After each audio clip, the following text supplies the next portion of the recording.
नाही, समरजित घाटगे आणि हर्षवर्धन पाटील या दोन्ही कुटुंबांचे माझे अनेक दशकाचे संबंध आहेत.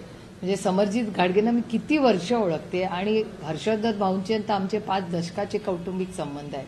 पण कौटुंबिक संबंध पाळण्याची जबाबदारी दोन्ही बाजूनी असते आणि ते भाऊंनीही पाळले. जरी भाऊ एका वेगळ्या विचाराच्या पक्षात आज काम करत असले तरी हर्षवर्धन भाऊच्या सगळ्या कुटुंबाचे आणि आमचे संबंध दोन्ही बाजूनी जपले गेलेले आहेत आणि समरजित घाटगेंची तीच केस आहे. पण समरजित घाटगेंवर जो अन्याय झाला आणि ज्या पद्धतीने, म्हणजे मलाही आश्चर्य वाटलं ते स्टेटमेंट वर्तमानपत्रात वाचलं, मी काय ऐकलेलं नाही कुठल्या चॅनलवर, पण आज वर्तमानपत्रात बातमी अशी आली आहे की भारतीय जनता पक्षाचे अध्यक्ष महाराष्ट्राचे असं म्हणाले. असं मीडिया रिपोर्टिंग आहे, माझं म्हणणं नाही.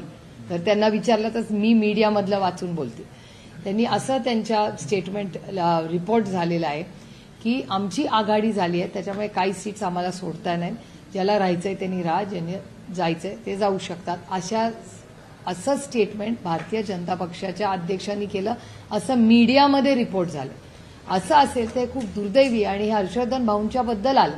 त्याच्यामुळे मलाही वाईट वाटलं की हर्षवर्धन भाऊ हे राज्याचे मोठे नेते, खूप मोठं सहकारमध्ये त्यांचं योगदान राहिलेलं आहे. अशा मोठ्या नेत्याबद्दल असे उद्गार भारतीय जनता पक्षाच्या अध्यक्षांनी काढणं हे वेदना देणारं आणि अस्वस्थ करणारं. नाही, माझे सगळ्यांशीच संबंध आहेत. मी सगळे कोणी कुठल्या पक्षात असलं तरी मी संबंध तोडत नाही, कारण का एवढी मला वाटतं वैचारिक प्रगल्भता आपल्यात असलीच पाहिजे. समरजित घाटगे हे खूप टॅलेंटेड आहेत. अनेक वर्ष खूप चांगल्या पद्धतीने त्यांनी चांगलं काम केलेलं आणि एखादा युवा काहीतरी नवीन चांगलं महाराष्ट्रात नवीन नेतृत्व देऊ पाहत असेल तर त्याचं अर्थातच आपण स्वागतच केलं पाहिजे. माझ्या कानावर काय आलेलं नाही, मी कालच इंदापूरला होते, असं माझ्या काही कानावर आलेलं नाही. पण भाऊ हे खूप मोठे राज्याचे नेते आहेत आणि योग्य तो निर्णय भाऊ नक्कीच घेतील.